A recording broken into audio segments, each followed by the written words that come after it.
The internet is dead. Or at least the internet we know today could be very soon. Hello internet! Welcome to Game Theory, where today I'm here on the couch because we have to have a serious talk. I was hoping to get a year or two more under my belt before we did one of these, but alas, here we are. You see, we're slowly coming up to the end of the year, and with it, potentially, the end of the YouTube we've known for so long. And no, it's not because profiles and comments are mostly bots. It's actually because of a different kind of bot.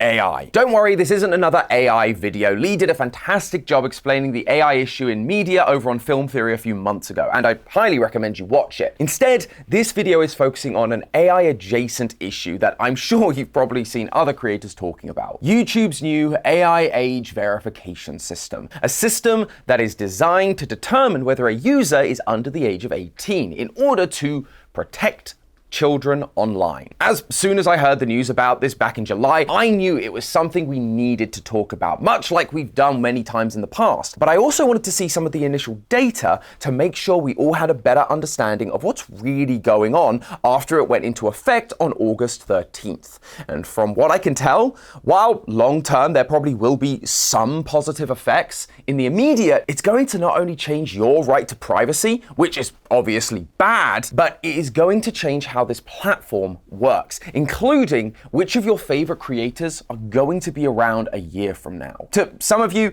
I'm sure this will sound familiar. In 2019, Matt did a whole video on copper and how the FTC was cracking down on companies like YouTube to make the platform safe for kids. And despite the fear of what it was going to do to the platform, most of us are still here. Surely this will just be the same situation again. We're all scared now, but give it a few months and we'll all be back to normal. Honestly, I pray that is the case. I don't want to be a doomer about this, and I would like my friends and I to still have jobs at the end of this.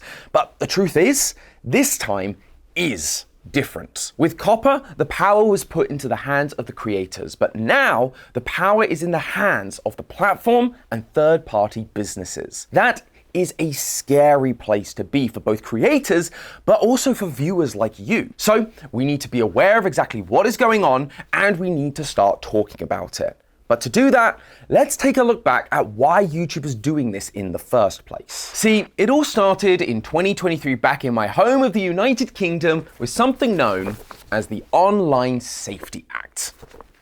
350 pages, by the way. But the act itself is actually kind of broad. It requires any user-to-user service, i.e. any services that allow you to create or upload content with the ability to share that content, to identify, mitigate, and manage the risks of harm which they identify as illegal activity and harmful content. This includes a bunch of stuff like encouraging self-harm, cyber flashing, sending false information, intimate image abuse, bullying, content depicting serious violence, drug use, terrorism, fraud, SA, pornography, the list goes on. And they also state that they intend to enforce all of this while still protecting freedom of expression. On paper, most of this seems like it's not the worst thing, right? We don't want illegal stuff happening online, and we definitely want to make sure kids are protected when using the internet. I mean, just look at everything that's happening with Roblox right now. However, the problem really arises with exactly how this has been implemented. See, the Office of Communications, or Ofcom, is the government organization in charge of enforcing this act, and they decided the best way to do it was to require the user-to-user services that children could have access to introduce robust age verification on their website and apps by the deadline of July 25th, 2025. If they didn't, they could face fines of £18 million or 10% of their global turnover, whichever was highest, as well as the potential criminal charges for the executives. For reference, companies like Meta's global turnover last year was $164.5 billion, meaning if they were caught liable for breaking the Online Safety Act, they would be fined $16.45 billion. Naturally, this led to platforms like X, Blue Sky, Tinder, Discord, Reddit, even Spotify to introduce age verification features. But this isn't your usual "Are you over 18?" or "Enter your date of birth" checkbox either. There are a few different approaches companies have taken in order to prove that you are over 18. Some platforms like X and Telegram require you to scan your face and then an AI to verify if it thinks you're over 18, which doesn't bode well for me when I'm being asked for ID every time I go to a bar. But speaking of ID, that's the alternative. Companies like Discord, Reddit, and Spotify are requiring you to upload a copy of your government-issued ID to verify your age. And what's worse is that some of these companies aren't even the ones responsible for your data. Spotify and Discord are using third parties who specialize in data collection. Now, the government website does say that the data collected should not be stored unless absolutely necessary. The trouble is, absolutely necessary is vague at best, which could allow companies the wiggle room to keep it as long as they see necessary, especially when the Online Safety Act itself doesn't even mention anything about the storing of this data. It's mostly just left up to previous laws surrounding data protection, which sadly a lot of companies have figured out loopholes around. Which means if there's a massive data breach of one of these companies, suddenly it's not just your passwords or email addresses at risk, it is your government-issued ID. Just by having this data, even for a short while, it is painting a big old target on the company's backs, and that is scary. But on top of that, it means that our, and most importantly, information is being hidden from both people who naturally don't want their sensitive information to be owned by some private company, or from kids and teenagers who need that same help. UK Reddit has reportedly blocked pages like r stop smoking, r stop drinking, RSA, and even r periods. And remind me, what age group is it that start experiencing those and are maybe scared or curious and so might need to reach out for help or read up about the subject? Oh, that's right, kids and teenagers. This important information is needed by people of all ages. It isn't there to harm, it's there to help. But if you want to keep your identity yours, or you're simply considered too young, according to the UK government, sorry, you're on your own. Makes you proud to be British. And this is where YouTube finally comes in. Naturally, they don't want to be hit with all those criminal charges and fines. And so just 4 days after Ofcom's deadline, we got this announcement. Back in February, we shared that we would soon introduce technology that would distinguish between younger viewers and adults to help provide the best and most age-appropriate experiences and protections. Over the next few weeks, we will begin to roll out machine learning to a small set of users in the US to estimate their age so that teens are treated as teens and adults as adults. We will use AI to interpret a variety of signals to help determine whether a user is over or under 18. These signals include the types of videos the user is searching for, the categories of videos they have watched, or the longevity of the account. This is like the whole copper situation on steroids. Back then, for the most part, it was down to the creators to decide whether their content was not made for kids, with the idea being that if you said it was safe for kids, you'd lose your comments and your viewers wouldn't receive personalized ads. But sadly, people lie. People would say their content wasn't made for kids so that they could keep monetization, even though it was clearly made for kids. And so YouTube added automated systems to try and determine what content it thought was made for kids, which worked about as well as you'd expect. Yes, it did catch some channels and bad actors, but there were dozens and dozens caught in the crossfire. Channels that then had to request manual approval to get it changed. Sometimes it worked, sometimes it didn't, and that left those channels without a large chunk of their revenue. This time though, YouTube's doing away with the creators and even the users' involvement entirely,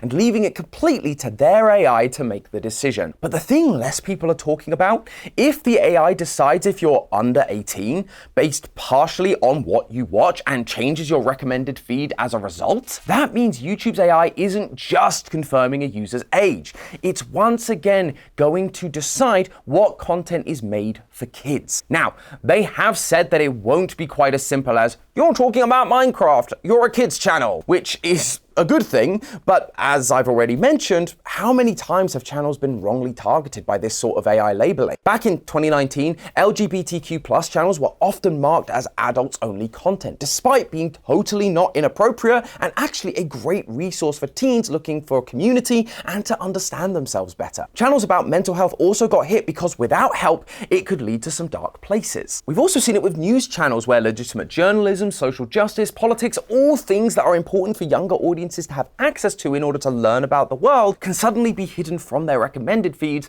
because it is deemed inappropriate. This starts to border on censorship, which is incredibly dangerous in a world full of misinformation. And that's not even considering the false positives that can happen on the user's end. YouTube's AI partially uses your viewing habits to determine if you are under 18.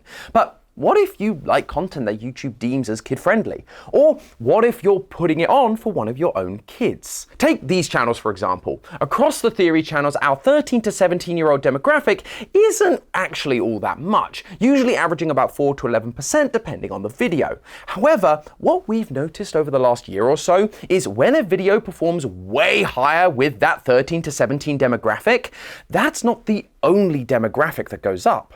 We also see an uptick in the 35 to 44 and the 45 to 54 demographics. Usually, those are around 15 to 8% of our audience respectively. But on those videos that perform on the higher end with 13 to 17-year-olds, they jump up to 22 and 10%. Why?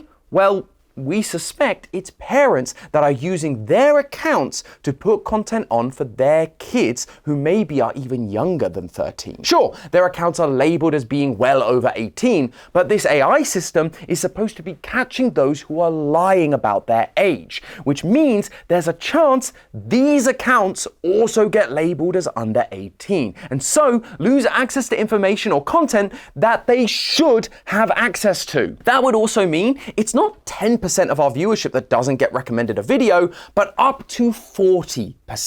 40% of our viewers suddenly don't know we've posted a video or are getting stopped from repeat watching when all I'm trying to do is teach about the science of rivers and the symbolism of Brahms' lullaby. But it's fine because, like in the UK, there is an easy fix. Just upload a copy of your government ID, which feels strange when one of the under 18 safeguards is reminding kids not to post about or upload personal information. I'm just saying. And as you'd expect, most people aren't super keen on doing that, which means those accounts end up locked as under 18, and so they don't get recommended the videos and repeat views halt. And that loss of views isn't hypothetical either. Check this out. This YouTube AI rollout began on August 13th, and look at what happened to Dorco on the 14th. A massive dip in views. What about Razbowski? Same thing. Or how about Bijou Mike, Super Horror Bro, Think Noodles, Fusion Z Gamer, The Game Grumps, Markiplier, Moist Critical, Rhett and Link, Joshua Weissman, Dan TDM, Smosh, Alex Myers. Even these channels and thousands more saw a dip in views the day after this went into effect, because our channels are marked as not for kids, meaning anyone, rightly or wrongly marked as under 18, wasn't served our videos. And since then, you can see the changes in the peaks and valleys, with videos maybe initially doing better on release, but then almost immediately dropping back down to similar lows, which is reflecting those long-term or repeat views drying up. Although it's not like being marked as safe for kids is going to be all that much better. Your views may not be directly affected in the same way. You're still going to be recommended to any audience, old or young, but the same may not be able to be said about your revenue. Anyone marked as under 18 is having personalized ads turned off. And while the data is hard to find, Matt did a great job at finding some during the Copper video.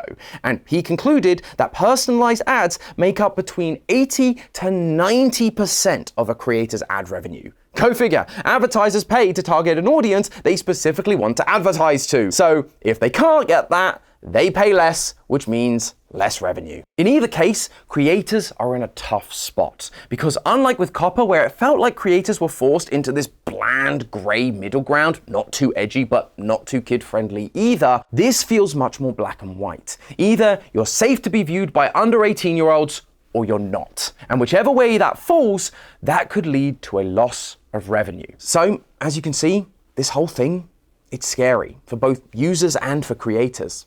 But the problem is, I'm not really sure what YouTube can do about it. Like I've said, this started because of a government law in the UK, and they don't really offer much in the way of alternatives for robust age verification tools.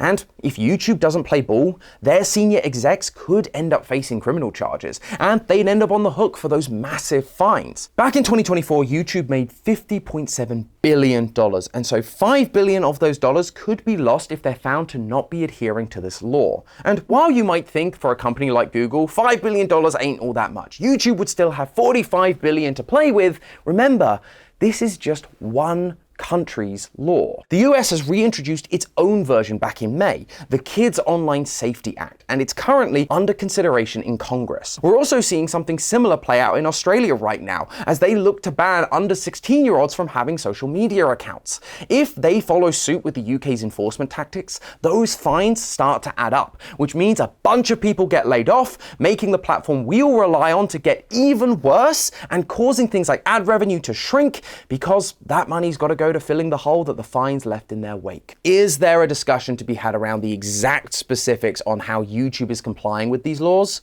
Absolutely.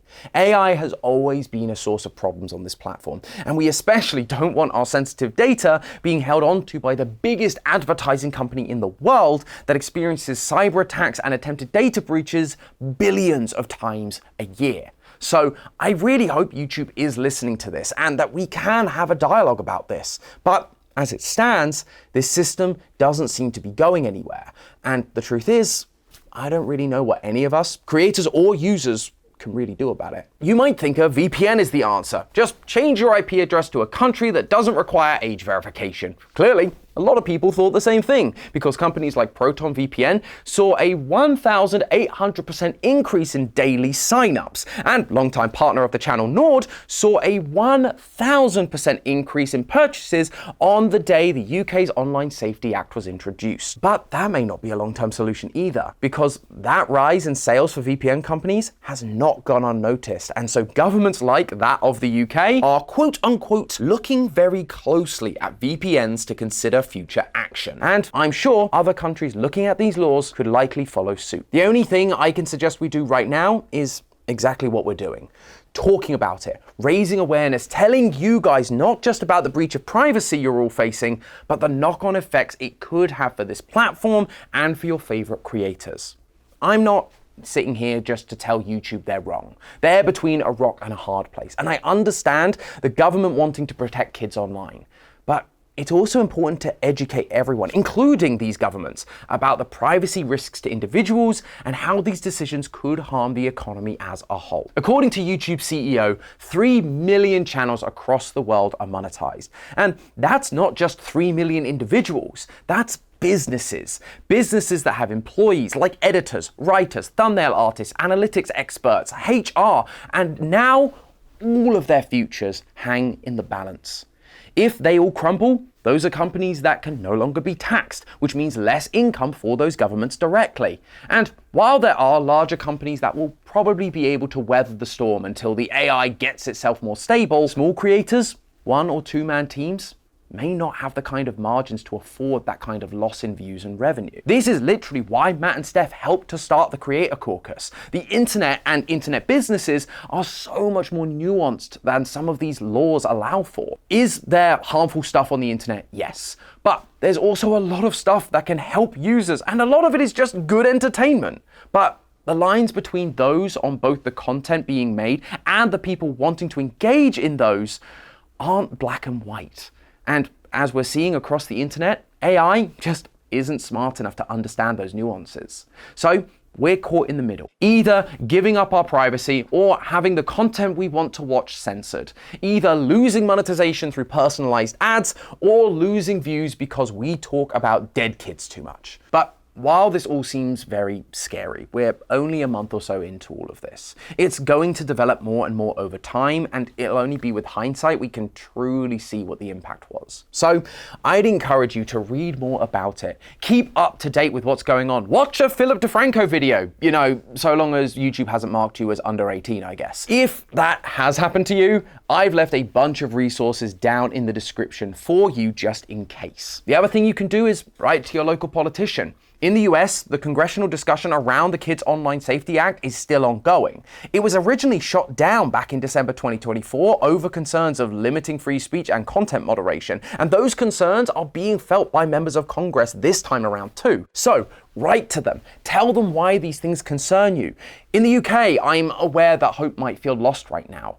There was a petition that had over 500,000 signatures, basically asking the government to repeal the act, and the government turned round with a firm no. But your local politician is supposed to represent you. So, write in, tell them about your concerns. Obviously, please make sure they are well thought out and reasonable responses. Don't just send in rage emails. We want to get their attention, but in the right way. Tell them about how bad this can be for your privacy, about how bad this can be for online businesses and the internet at large. Ask them to listen to Matt and Steph and the Creator Caucus, who are literally trying to change the way governments look at content creator businesses. The best we can do is hope that someone listens and takes a stand for us. And finally, if there's a content creator whose videos you've been enjoying for a long time, I'd encourage you to find new ways to support them. I know it can be a bit cringy to hear the whole spiel of smash that subscribe button and hit the bell. But honestly, if YouTube is going to be filtering the recommended feeds, having notifications turned on and checking your sub boxes is going to be one of the best ways to keep up with the creators you love and help them not see these drops in views. Or if you're so inclined, there are more direct financial ways you can support them. Recently, there's been a surge of channels opening up memberships, or they have Patreons, or streaming services, or merch. Maybe like some new Theorywear that's coming very soon. Any and all support can be a thing that helps a channel get through the uncertainty that is this new era of YouTube. At the end of the day, we all need to be advocates, not just for our favorite creators, but also ourselves and our online privacy, which means we need to keep talking about it, exchanging information, empowering each other, both users and creators alike, with the information we need to protect ourselves online. Because together is how we can get through this and make change for the better. And that's no theory. But thank you for watching anyway. I'll see you next week.